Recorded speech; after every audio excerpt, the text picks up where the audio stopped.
في كرات الثابته. موكونجو جول جول اول عن طريق اللاعب القائد ادي بنجامين موكونجو.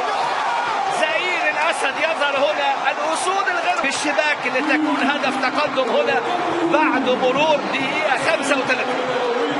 منتخب البوركيني اضاع وكان الافضل، ومنتخب الكاميرون زي ما عودونا هي يعني تاريخ. ادي امامنا نادي اسك 20 سنه، حارس اسك، حارس كوفي، حارس المنتخب البوركيني.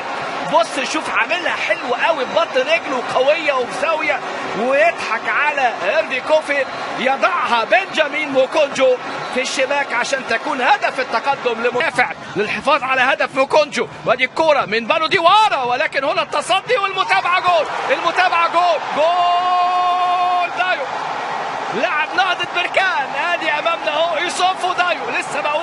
لسه بقول هل يكون التعادل في هذه المباراه؟ وياتي التعادل. كره ثابته في هذه الكره. ادي كره بالو ديوارا، وادي حارس المرمى شالها، لكن هنا الدفاع غايب. وادي امامنا الكره عدت، كان ممكن اللاعب امامنا اهو يضعها في مرماه، ولكن سبق وخد الكره دايو ليسجل الهدف. ادي كره اخطاها اندوا حارس المرمى وكاد ان يتابعها باكاري كونيه، ولكن دايو امامنا هنا. هل ادي امامنا اهو دايو ومع